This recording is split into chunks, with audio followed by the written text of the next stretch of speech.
This is Talk Business and Politics with Roby Brock.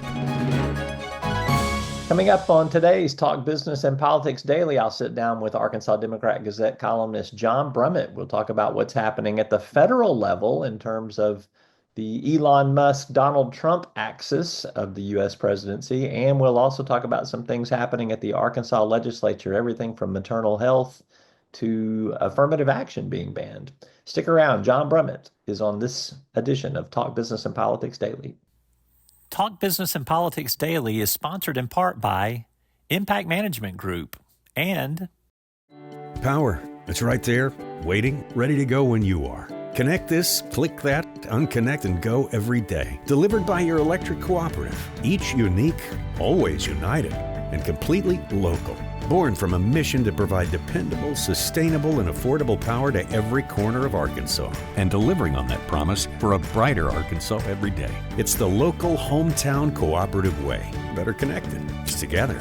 The Electric Cooperatives of Arkansas. Joining me now, John Brummett, columnist with the Arkansas Democrat-Gazette. Always good to have him with us. John, thanks for starting the week off right for us. Well, I hope it's right, and I appreciate the opportunity to speak with you.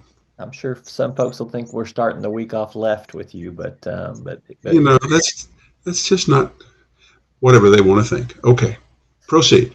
Let's begin at the federal level. Let's talk about what's been happening with the Elon Musk presidency. Time magazine cover that has him at the Oval Office desk. I'm sure that did not sit well with Time's Person of the Year, President Donald Trump. What do you make of I guess what we call Musk run amok here? He seems to have full license to do just about anything, which was blatantly unconstitutional during the Biden years, according to Republicans. You know, the political graveyard of America is filled with tombstones reading, "Here lies a businessman who thought he could run government like a business." And yet here are Trump and Elon Musk, two businessmen who are doing precisely that. There are resurrections happening all over those graveyards of businessmen who thought they could run government like a business, who now see that it is being done for the time being. A new president with trying to take full advantage of his newness. And what he takes is his mandate, mobilizing the world's richest man, quite a brainiac. It says, let's just do it. Let's unilaterally do what we know needs to be done because nobody else has done it in this deep state for decades.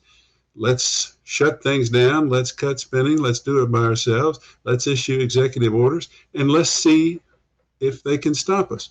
Congress is not going to intervene to stop because Congress now belongs to Trump.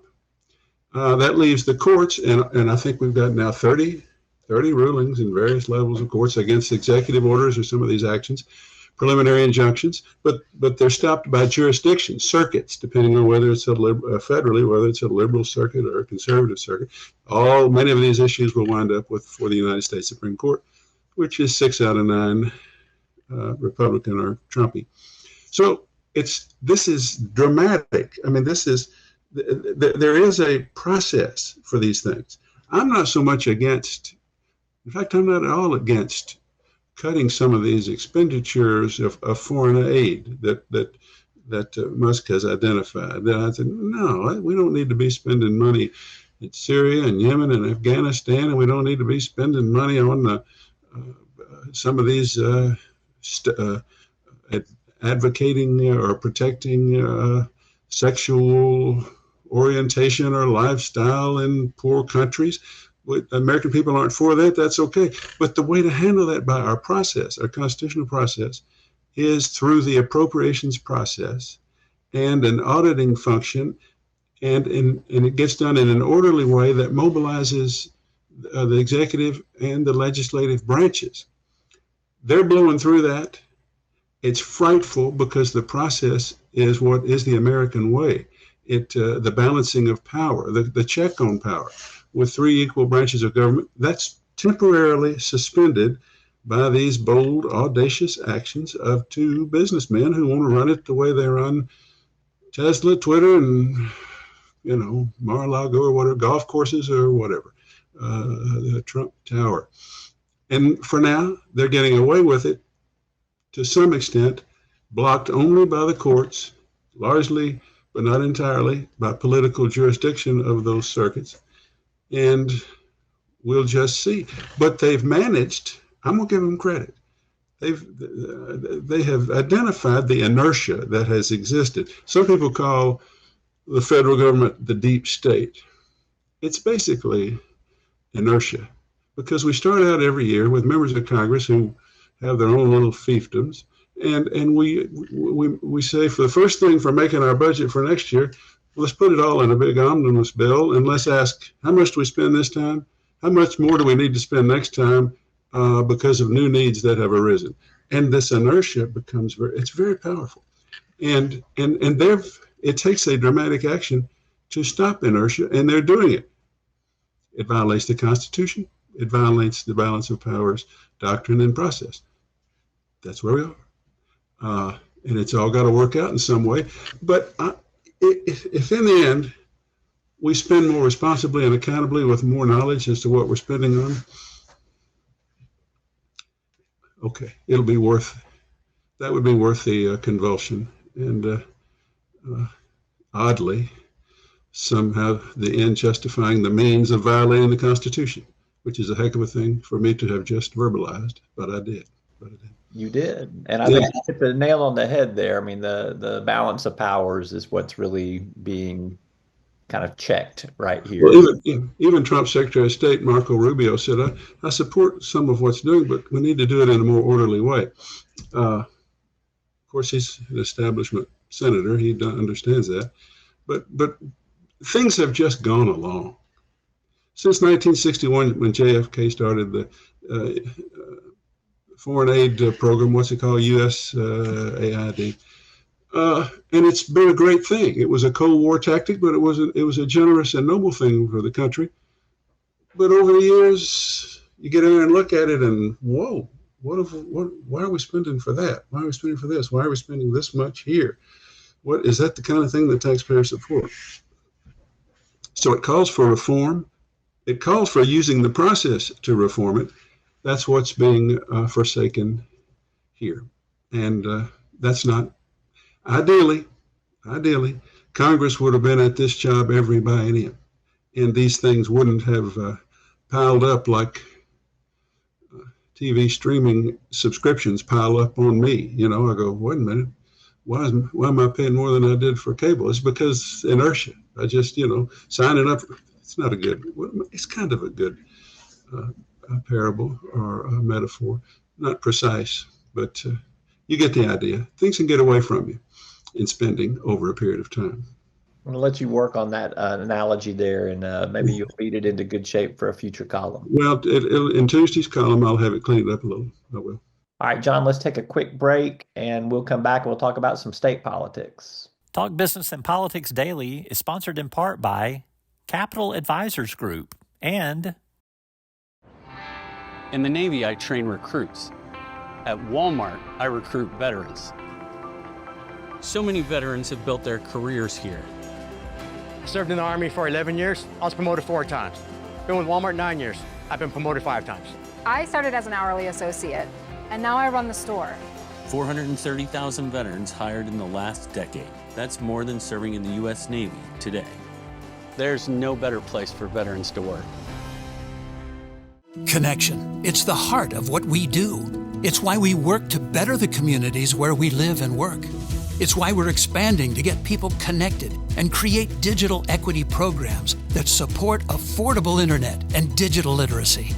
We're leaders for positive change. From the way we empower our people, clients, and communities to the way we care for our planet.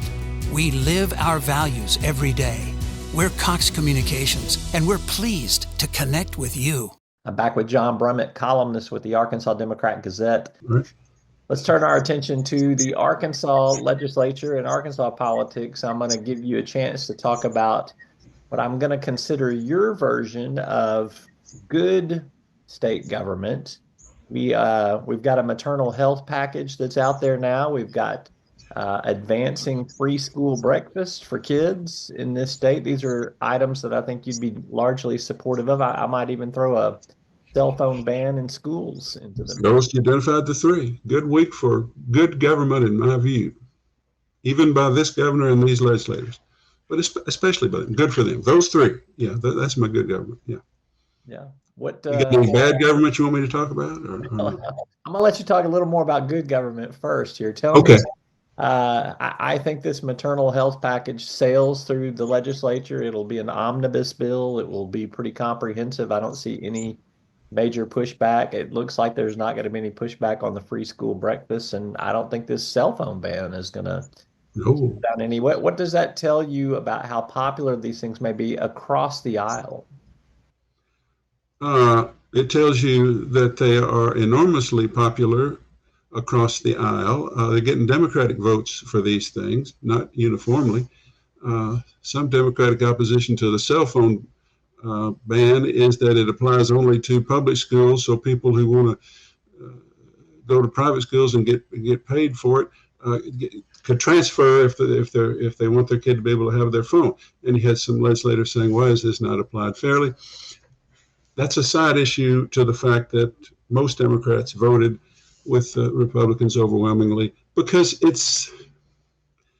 we've been hearing people talk about this for years, and people can identify with it. That when you go around seeing young people wedded to their phones with their heads down, their noses in their phone, thumbing around on them, you realize that they're obsessed with them as we are, but it's more harmful to children in the developmental stages, and especially in an environment of learning. So I just think that's a popular notion. Free breakfast for those who need them, universally applied, but primarily for those who need them, is less a clear partisan preference or philosophical preference than what we can still sometimes come to terms with an agreement is. Let's be compassionate toward our needy children. That's what the Our Kids First program was so overwhelmingly popular doing. The maternity thing will pass because it is, who's not for mothers after and giving birth? Who doesn't want to be compassionate there?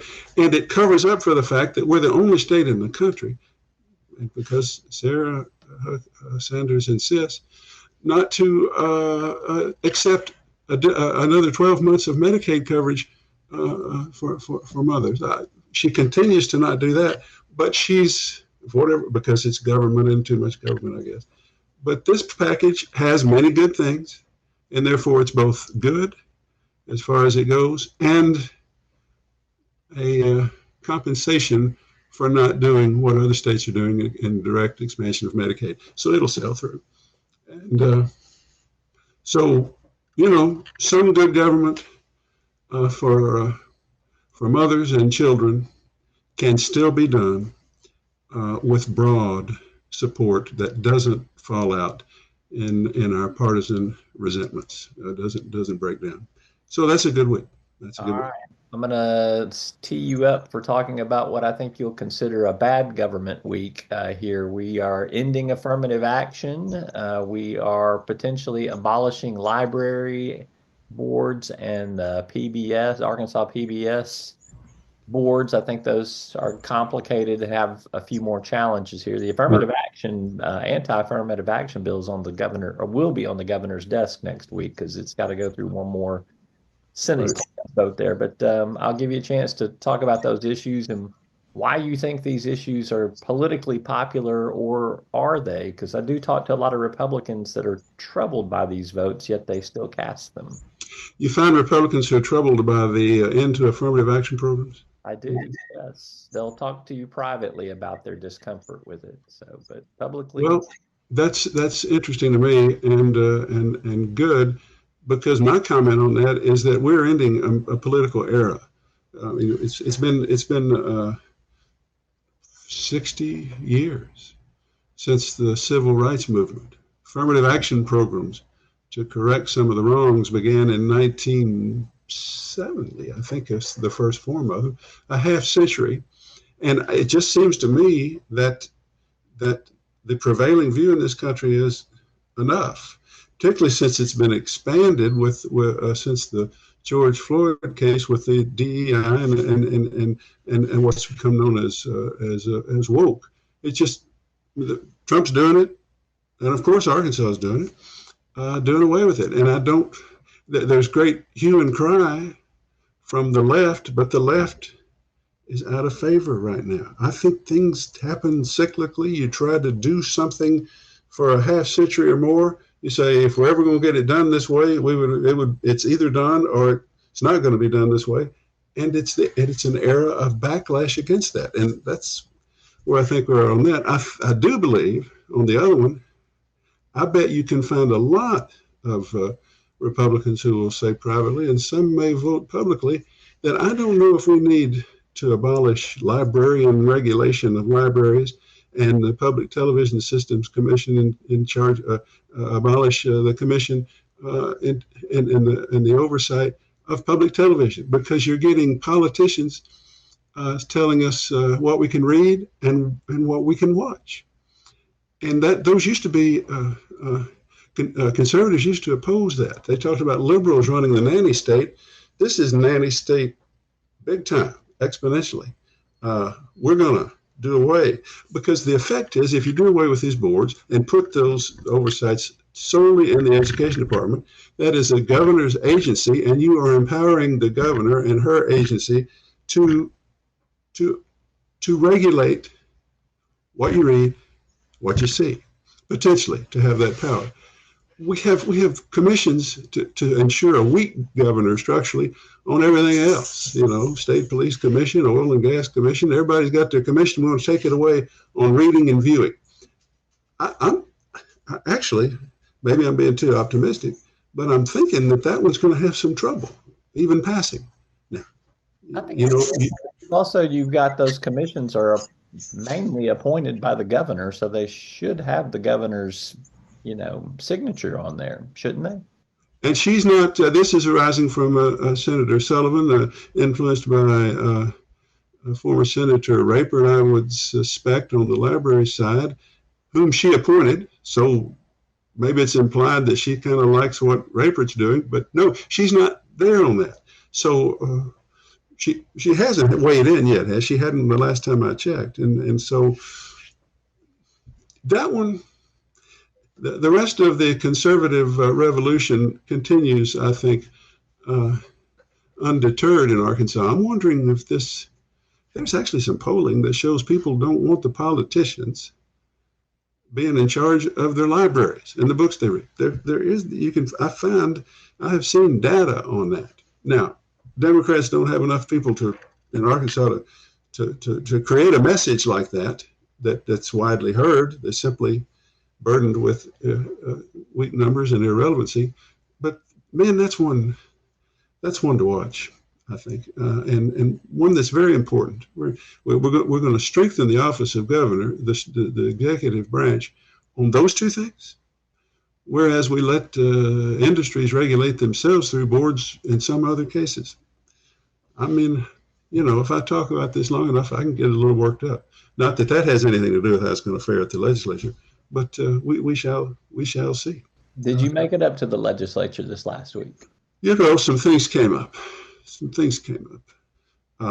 Well, the answer to that is no, but I think I'll just keep this suit on overnight, so it'll be easier to go next week. All right? All right. He's John Brummett, columnist with the Arkansas Democrat-Gazette. Thank you for your insights. Okay, my man. See you. Bye-bye. And that's all for this edition of Talk Business and Politics Daily. Thanks for tuning in.